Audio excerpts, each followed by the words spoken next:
Good morning. I'm Dr. Petro, and welcome to the Science of Mind class this morning here at CSLDallas. Thanks to Tracy Brown for being with you guys last week while we were in New Hampshire on vacation. And so I'm so happy to be back with everybody.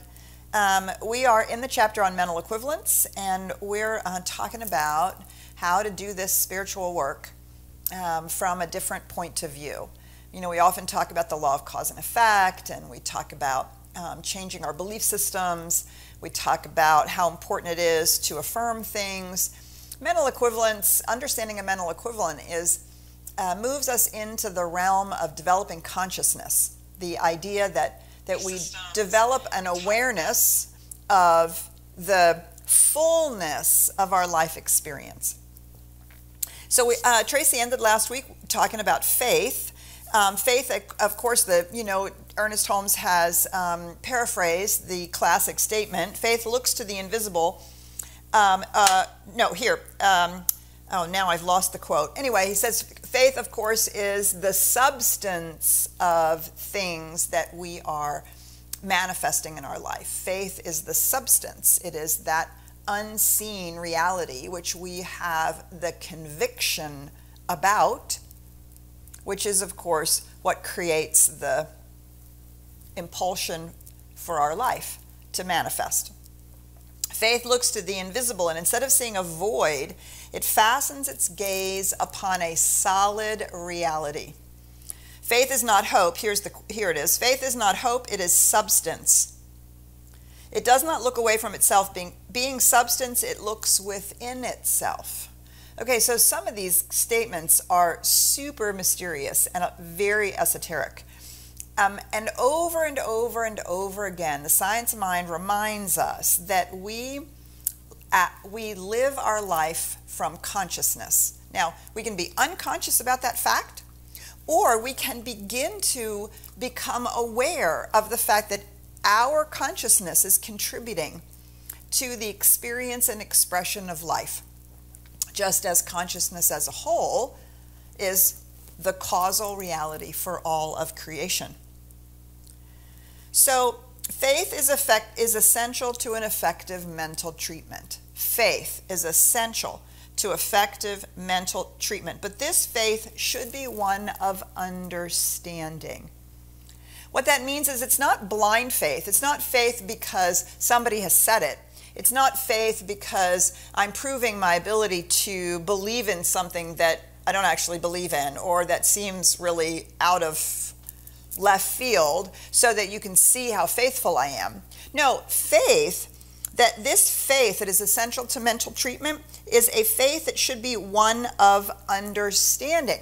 So sometimes I quibble with the idea that in the science of mind we use the word faith because it has this connotation that it's something that I'm having faith in something that I'm not actually sure is, shall we say, real, and that's the measure of my faith. So in the science of mind, it goes on, faith should be one of understanding. Faith may be said to be scientific. Now, there is an oxymoron. Faith may be said to be scientific. That is, we are now dealing with a principle that has been defined, and we know something about the way it works, right? So there are things about God, about the infinite reality, about the universal transcendent mystery that we actually can, in fact, know. Now, we can't know everything about it, and we can't know it in its fullness because it is actually, after all, infinite. But we can identify and know the laws. How do we know a law? What does it mean to be scientific? Faith is scientific because it's provable. It's provable, it's repeatable, it is based on principles and laws that we can learn about and that we can actually use. So yes, we can actually say we do in fact know things about God, about the infinite reality, about the nature of the spiritual universe, about that transcendent, highest, most presence that is also the same as the indwelling presence. We know how to use the law governing it. Faith in this law helps us to use our understanding with greater conviction. So faith actually equates to conviction. Our conviction that when we use the law and we use it correctly, consciously, deliberately, that we are in fact co-creating our life. That we're no longer simply subject to the old tapes that are playing in the background. We're not as subject to the outer collective consciousness of humanity as a whole, right? We're actually beginning to really engage with our own lives from an entirely different point of view. What is that point of view? From a spiritual point of view. So the paragraph I just read started out with faith is essential to effective mental treatment. The very last sentence on this page, spiritual knowing is correct mental treatment. So we could then equate faith with spiritual knowing. Faith actually means spiritual knowing, the knowing of the universal principles, how they work, how we can use them. And the actual practice of it is the conviction part, that we're willing to practice our spiritual principles despite the experience we might be having in the moment or the current manifestation we might be experiencing. Spiritual knowing is correct mental treatment.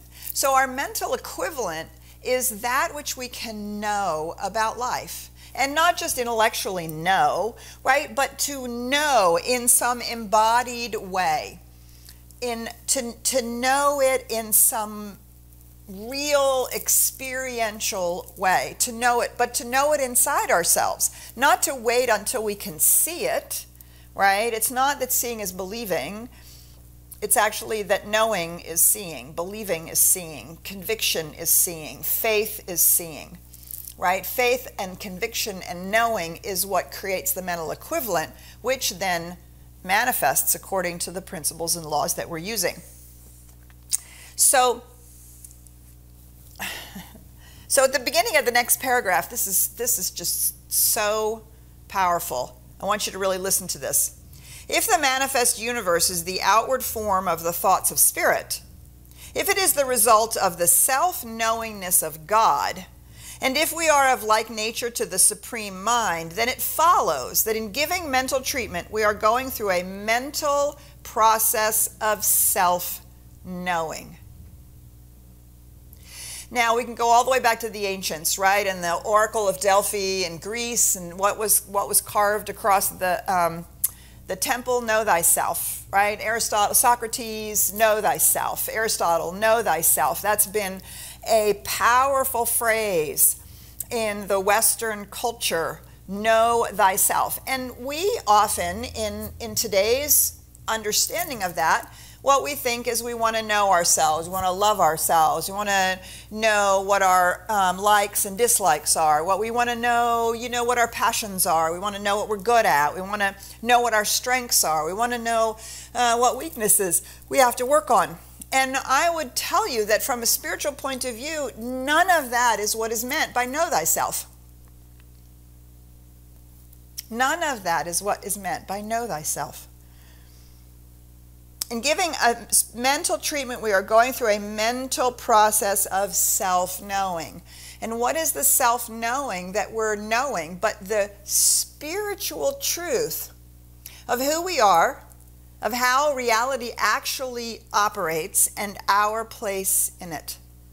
That's what we need to know about ourselves. Our entire spiritual work is to develop the understanding of the nature of reality, which includes the nature of the spiritual being that we are having a human experience and our ability to use the laws. This is the self-knowingness that we are seeking constantly to become deeper and deeper and deeper aware of, to have faith in it, and to experience it.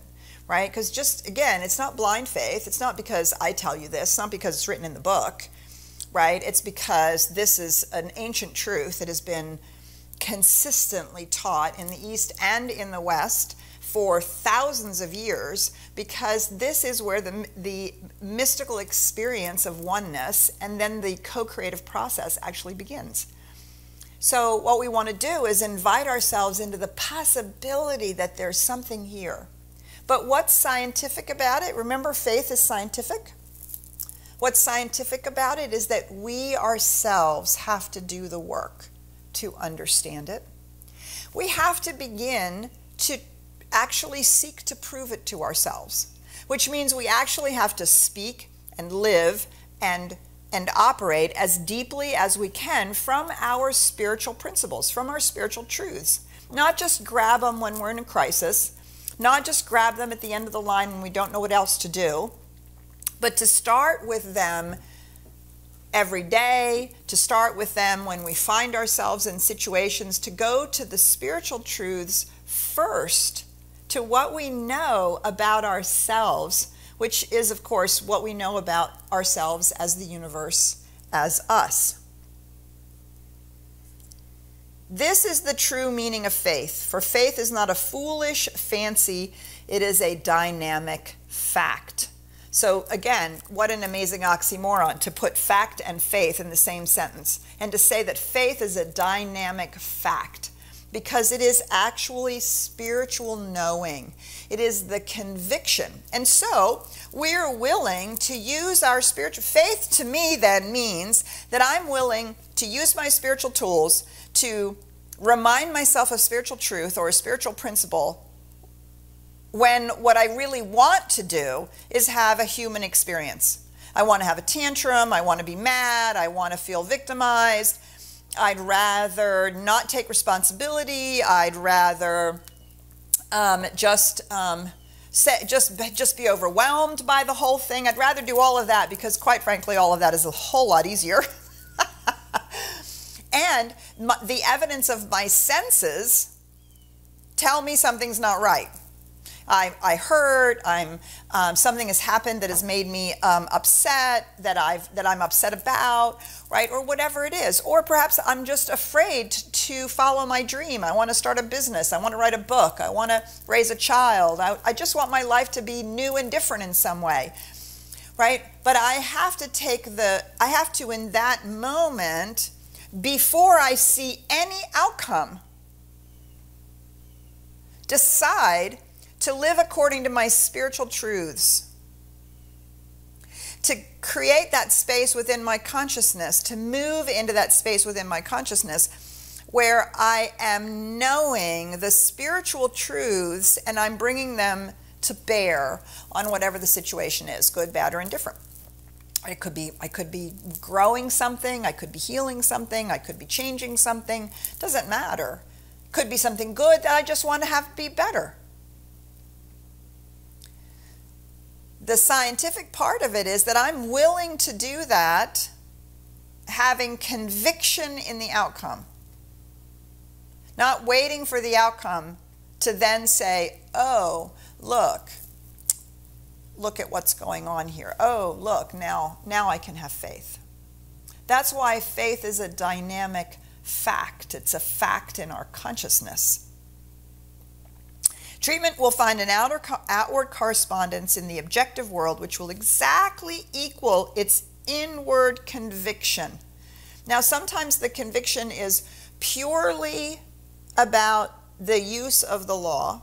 Sometimes the conviction is purely about being able to see, feel, sense, hear, smell the manifestation. Sometimes it's a combination of both. But faith is the conviction that if I will engage in my spiritual process, I am in fact consciously engaging in co-creating my life. Okay, so this is the cap here. We're going to cap it off here, and then we're going to ask for questions, comments, sharings. What about this strikes you well? Where's the question? What do you struggle with this? So here's the cap. This is the third full paragraph on page 285. Faith in God is such a complete conviction that the Spirit will make the gift that there is no longer any subjective contradiction. There's no part of me that says, well, part of me believes that, but part of me doesn't. Well, part of me just isn't sure. Well, part of me just wonders. Well, part of me blah, blah, blah, blah, blah, blah, blah, blah, right? That part of us is the false part that we're giving way too much power to and we're paying attention to way too much. We have to hold steady with the conviction that Spirit will in fact make the gift, which is the out picturing. That there is no longer any subjective contradiction. This faith can exist. Now here you go. This faith can exist only in such degree as the conviction is in line with reality. Reality with a capital R. Not worldly wisdom, not human condition. Reality with a capital R, which means the way it works. The way it works. How creation happens. The causal process. As we come into the spiritual realm, okay, here, so, right, all caps. If you're reading along, all caps, you know this is super important. As we come into the spiritual realm, which is perfectly natural and normal realm, we have come into it in its own nature. We have come into it in its own nature. Do you see? We have recognized the universality of ourselves, that we are one, that we are, he says that it is a unity, that we are part of that. We are that made manifest as conscious individualized beings. It is in the nature of reality, the spiritual realm, that we have moved into its own nature. So, in essence, we become God, self-knowing itself as us, self-knowing. That right there is the heart of faith. It's the heart of the process. And what it means to grow our mental equivalent is to grow that place within ourselves, that consciousness within ourselves that sees ourselves as more universal than limited, more whole than broken, more aware and conscious than asleep and on autopilot. Do you see? That is the spiritual realm. That's the mental equivalent that we're seeking to grow in its entirety. Now, we can also grow mental equivalence around forms and particular things, and we're going to talk about that in the rest of the chapter. But the first mental equivalent we're growing is our understanding of ourselves. To grow our mental equivalent out of a limited human being that is subject to the childhood traumas and the societal norms and the false beliefs and the old patterns that we ourselves have laid down. Do you see? We're growing a space in consciousness that entertains the possibility, that begins to explore and understand and prove to ourselves that we are so much more than that. That we are, in fact, the universe waking up as an individual, getting to use its own nature in the life of an individual. That is faith, to have that understanding, that conviction, and to be willing to start proving it to ourselves. To actually say, well, if this is the case, then by God, I'm going to use these tools, and I'm going to use them to the best of my ability. I'm going to learn how they work, and I'm going to make them happen in my own life. And I'm going to see, does this really work? Is this all, or is this just all is this all to just make me feel better? Does it really work? Because the proof is in the pudding.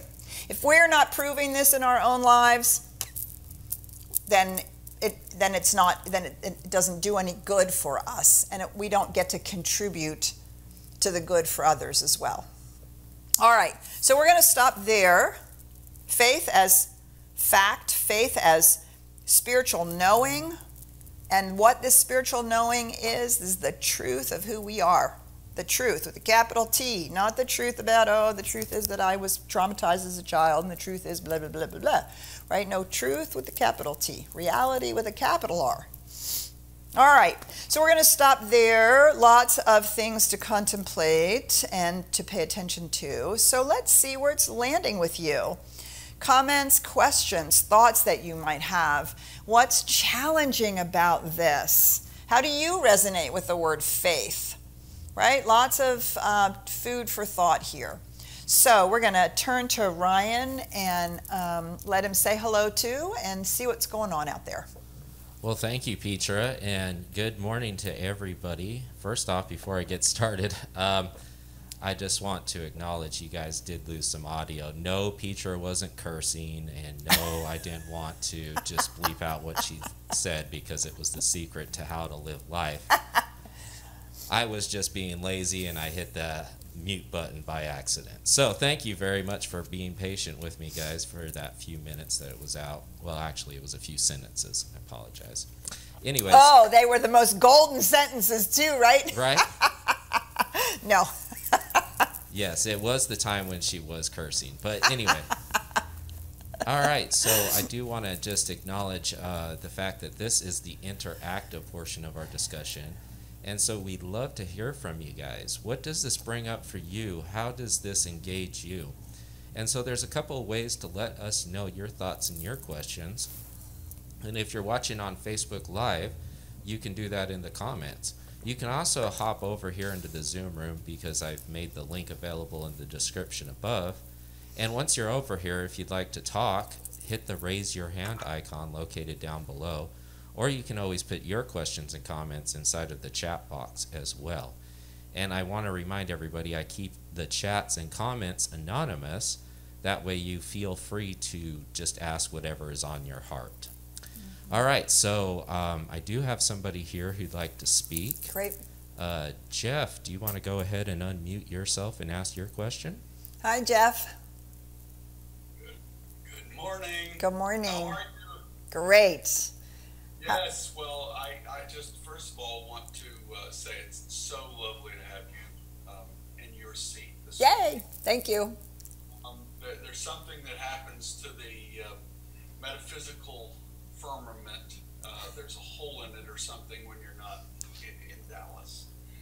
So it's lovely to have you here. Thanks, Jeff. Yeah. I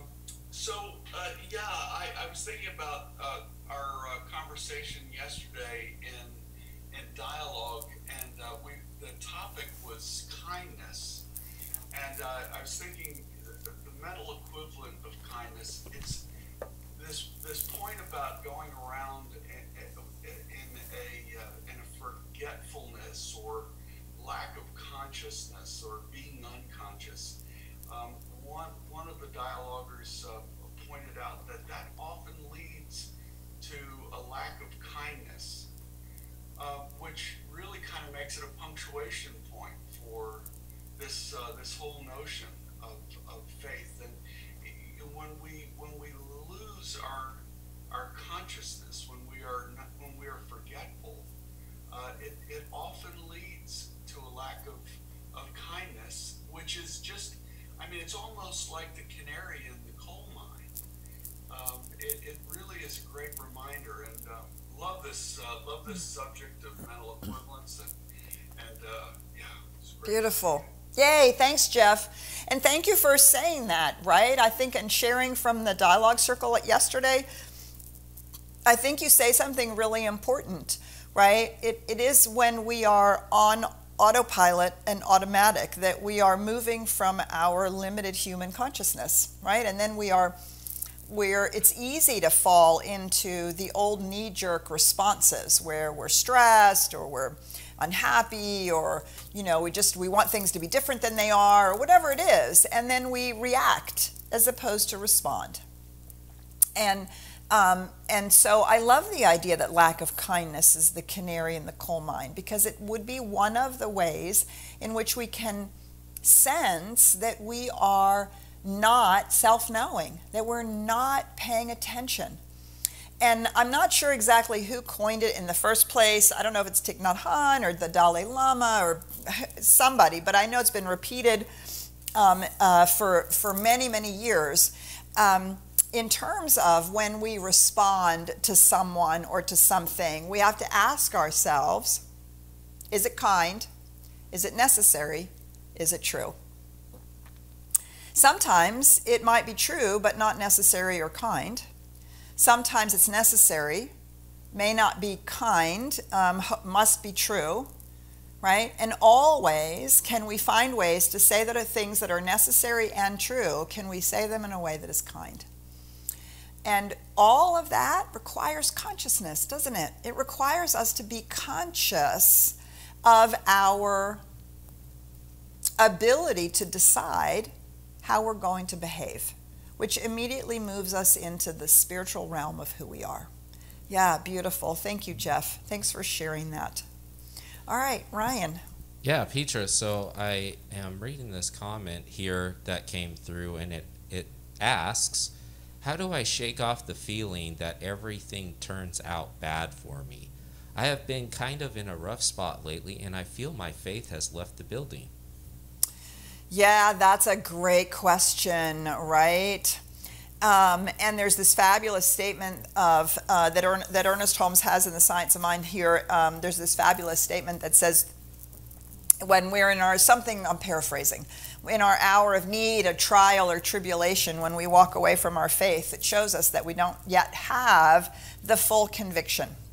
So here's the challenge, right? The challenge is the phrase, can you read it to me again? Everything turns out bad. Is that, what was the statement, Ryan? Can you read that first statement? Yeah, that everything turns out bad for them. Yes, that, and right there is the work. Right there. Because every time we say everything turns out bad, we are giving direction to the law. And so we're simply adding to the bad that we've already experienced. Right? Our job is to look at the bad thing that has happened and say, what can I do about this? How can I respond to this from a different place? What we can do is say, here is one bad thing that has happened. What we can do is to say, this is not the spiritual truth about me. What I know to be true is whatever the spiritual truth is that is the opposite of this bad thing that we're experiencing. And this is why conviction, right, is about self-knowing.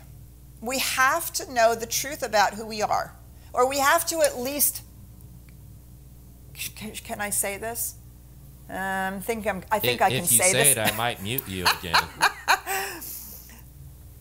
So sometimes we build conviction by practice. And one of the ways that we can practice is to pretend. What if you acted as if you were actually the universe as you? What if you acted as if everything doesn't turn out bad for you? What if you acted as if you knew beyond the shadow of a doubt that good was going to come from all these bad things because you were going to take responsibility for having it be different? What if you pretended that you had the faith? Do you see? That we can build conviction and build faith, and what we're doing is we're actually proving it to ourselves. It's basically like taking a science experiment. The problem is you can't, in a science experiment, you can't have a withhold back here that says, well, I don't know if this is really going to work, right? You have to throw yourself into it with all of your might and just pretend. I'm the universe showing up as me, and I'm going to act as if everything keeps coming up well for me. I'm going to act as if there, and so these are all ways in which we have to turn around the one single belief that right now is causing the problem. Everything always turns out bad for me. That is like you're writing an order to the universe. Everything always turns out bad for me. Now, if you wanted to sit down and give me evidence, let me show you. Well, this happened, and then this happened, and then this happened, and then this happened. Right? What you're doing is simply carving out more and more and more mental equivalent about how bad it is. So when we find ourselves saying everything always turns out bad for us, what we immediately need to do is to scan our entire life and ask ourselves, really, everything always turns out bad for us? We might be having a spat of something right now, but let's go look for evidence about when it has worked out, when it's been good. What good has come of some of these things? Where is the good that's possible? When has a bad thing actually ended up being something that turned out good for us, that was a surprisingly amazing outcome, right? And we start collecting evidence and showing ourselves that our belief actually is not true. And then we find spiritual inspiration. We are manifesting our own life. So let's know that the universe is for us. The minute that we say good must come of this, you've written a new order to the universe. A new order to the universe. Good has to come of this. Well, I don't know what it is, but good has to come of it. I didn't have to have all this bad stuff for this good to come, but because I have all this bad stuff, I am absolutely claiming with conviction, I have faith that good will come of this, period. End of sentence. I accept nothing less, right? That's conviction. That's the conviction. And you have to give it some time, right? Sometimes these things take time. And then my experience is I wake up one day and I go, wow, I didn't realize this was going to be the good that I was going to get out of it. This was going to be the end result. And oh my God, look at that. If that thing hadn't happened, I wouldn't be here in this moment. I wouldn't be in this space having this good. But do you see, that's the faith, because in the midst of it, we don't know what that good is going to be. We don't know how it's going to be turned around. But we know that the universal principles are operating. That's what we know. The universal principles are operating. And so what we want to do is to have them operate in our favor, right? So it's like going into a room and standing there and saying, it's dark. Man, it's dark. Oh, God, I can't see a thing. It's so dark. How am I supposed to do my work? How is this? And we trip over the cord and then we bump into the table and it's like, it's terrible. It's terrible. All these bad things keep happening to me. So we turn on the light. And our faith tells us that there's a light switch. And then when we turn on the light switch, the lights come on. And then we can see and navigate our way around, no problem, right? And so this is what we have to do. This is what it means to practice. And let me just tell you, I totally get it. Sometimes I cling to my practice. I don't practice it joyfully, or I don't practice it easily, or I don't always practice it with a smile on my face. Sometimes I cling to my practice because I'm unwilling to go into the hole. Because I know that if I go into that hole, I am simply ordering more of the same from the universe. And you don't want that, and I don't want that for you. So you have to cling to your spiritual practice, the constant turning it around from that place of faith and self-knowing. And keep us posted. Keep us posted how it turns around. Thanks for the comment. Ryan. Yeah, and so this next one that came in, I thought was a really interesting conversation topic because it talks about how faith interacts with your mind-body connection. And so it asks, sometimes I feel like I have mental faith and I know, quote-unquote, the truth, but physically I feel fear or anxiety in my stomach or other parts of my body. How do I feel the faith at such a deep level that it shows up in my body? Yeah, that's a great question, right? So what's happening is that right now the faith is mental, which is a perfectly great place to start. But we still have cellular memory that has been based on our human experiences and our old tapes. And this is why I hesitate for people who, we have to be very careful when we use the language, well, I follow my feelings. No, we have to feel our feelings, but following them may not be such a good idea, because those feelings of anxiety and fear and discomfort, those feelings are being generated by old thinking, by old unconscious thinking, right? And so, I mean, the classic example is, I will die if I have to public speak.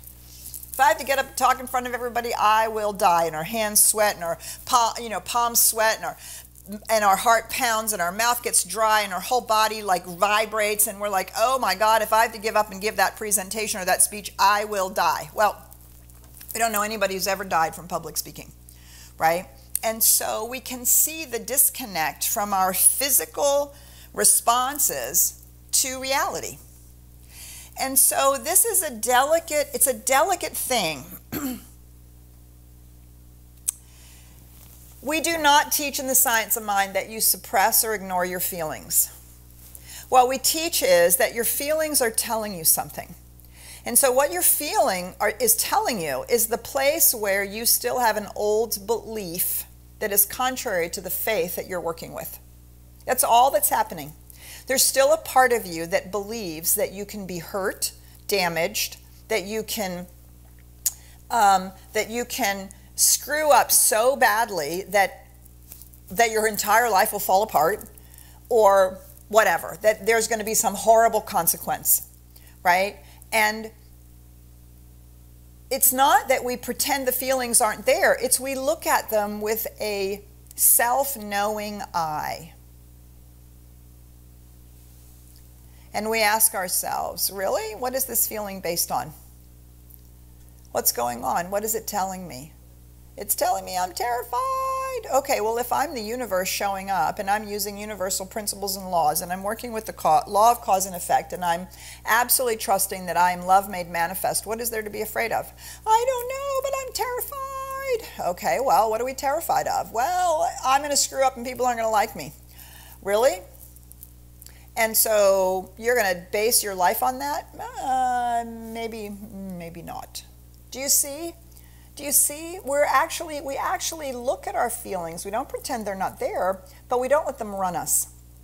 We look at them clear-eyed, not with judgment or anger or, I just wish I didn't have this feeling. It's telling us something. It's telling us where we still are on automatic pilot, where unconscious beliefs and ideas are operating. It's telling us where old habits or traumas or just simply the way that we were raised is still operative. And what we have to do is shine the light of truth on it, and the minute we shine the light of truth on it, we realize, well, wait, those things aren't true. That's not, what is it? We come into the spiritual realm and the nature of the spiritual realm as the truth of our being. That's what we come into. And so as we do that work, my promise to you is that the faith will begin to become more of a full-bodied, embodied experience. And then, that's why they call it the peace that passes understanding, because everybody else is having the same experience that was just described of being afraid or terrified or this or that or the other. And we're like, no, I have faith it's going to work out. And people don't understand that. How can you be so calm in the midst of all of this? Because I truly know, beyond the shadow of a doubt, that it is going to work out. I don't see any reason to find myself being all wigged out by it. Yes, things need to be done. Yes, there are things that have to be answered. Yes, there's activity that has to be done. There's maybe even some hard work that has to be done. But I have faith. Do you see? And then our whole being settles into the conviction that the outcome is assured, and we move with that place of peace. And that's why it's called peace that passes understanding. Because if you're still working with human worldly wisdom, people look at you like you are out of your mind, or you're Pollyannish, or you don't care, or you're too detached, or you're just out in la-la land. No, actually you're not. You're standing in that deep and profound conviction that something will move and that we will find our way through this. And that's the work right there, is to build our proof, our scientific proof over time. And I mean over time. I mean over weeks and months and years. Not in a day or a week or a weekend workshop or a 10-day retreat or a year of reading inspirational books. I'm talking about weeks and months and years of practice.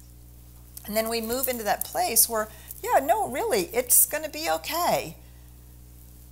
And our body feels that. Doesn't mean that occasionally old tendrils won't come up. I mean, I get them sometimes in the pit of my stomach, and I have to go right back to do my spiritual work. Actually, I do a releasing prayer from fear to faith.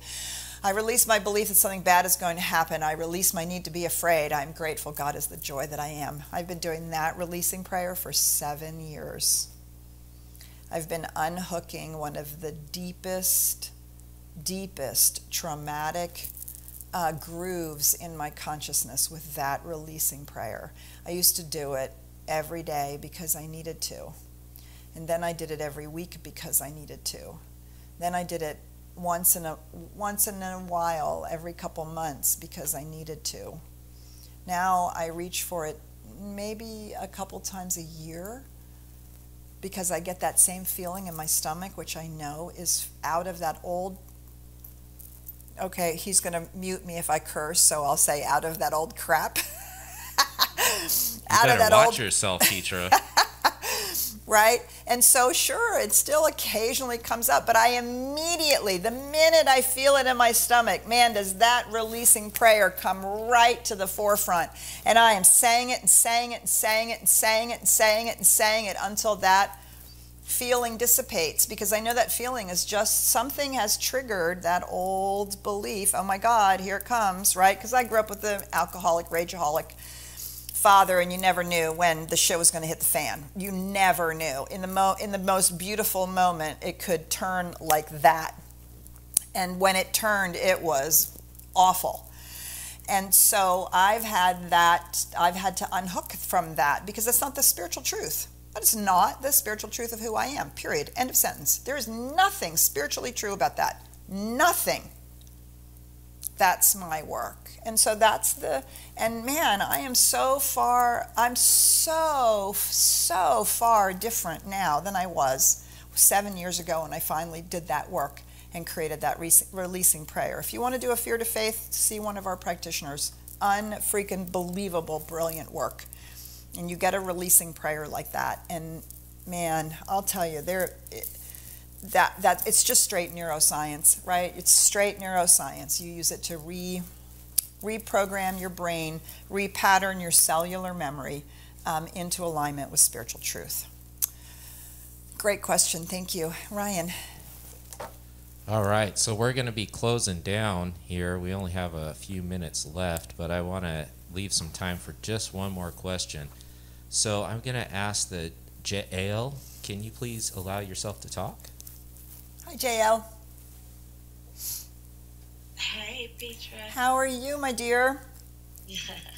I'm good. It's so nice to see your face. It is great to hear your voice. I wish I could see you.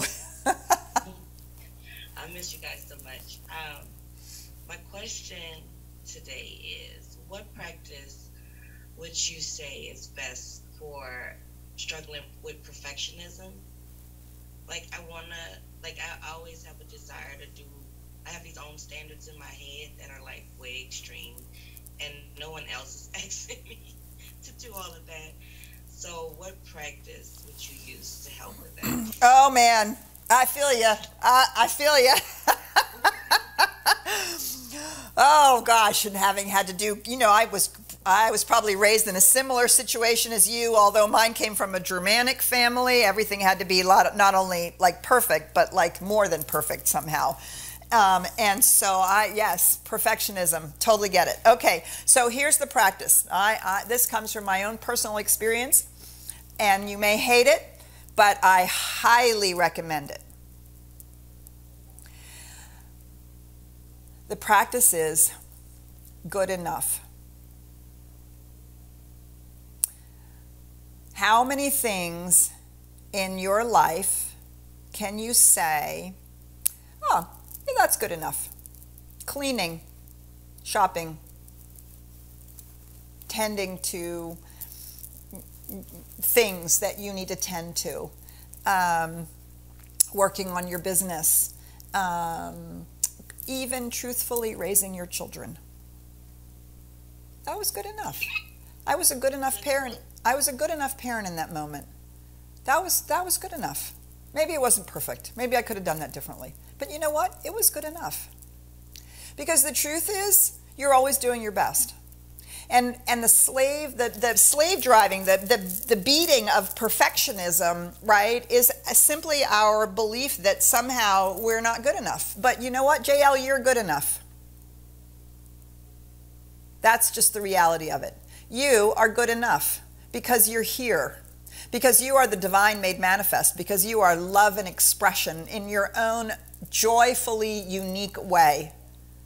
You are good enough. And so the things you do are good enough. They really are. Now, yes, there are some things that you want to try to do excellently. You don't want to have mistakes when you're doing your checkbook. You don't want to, you don't want to just blow things off. But and this is the other fallacy of perfectionism. We think that if we're not living to perfectionism, that we're just going to be slobs and blow everything off.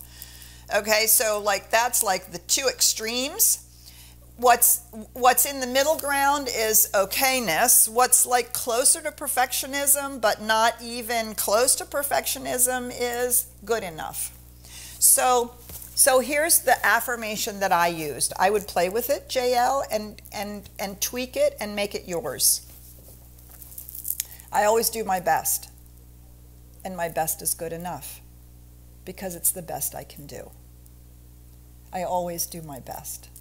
My best is good enough because it's the best I can do.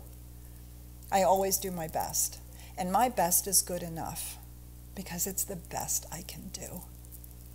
I have healed so much of my own perfectionism with those thoughts and with that affirmation. And I bequeath it to you, and I know that you are going to make great strides in this so that you can actually savor and enjoy your life, because JL, you are good enough. And it's beautiful. It's really beautiful. Thanks for the question. Yeah, see, you're welcome. This is the spiritual practice, right? This is how we move into our spiritual practice. And the conviction is when we are knowing ourselves, right? Do you see? This is the self-knowingness of JL. I'm good enough. I am, in fact, good enough. That's self-knowing. Because I am life made manifest. Do you see? That is the epitome of the self-knowing that we're talking about here. The mental equivalent of good enough. That's exactly what we're talking about here. Oh man, great question, JL. And I know you asked that question for a lot of people. So thank you. All right, we're going to go on to the next few chapters. We've got some stuff about money and home and different ways in which we build a mental equivalence to express a greater life. So if you want to go ahead and pre-read, these are some great examples and great ways of showing us how to apply this and practice it. All right, so we're going to go on to our Sunday morning gathering at 10:30, where it's live streamed only because the final restoration work that they're doing after our flood. We've got some great classes coming up and some lovely events that we hope to see you at. So have a beautiful rest of your Sunday morning, and we'll see you wherever we see you online or in person. Bye for now.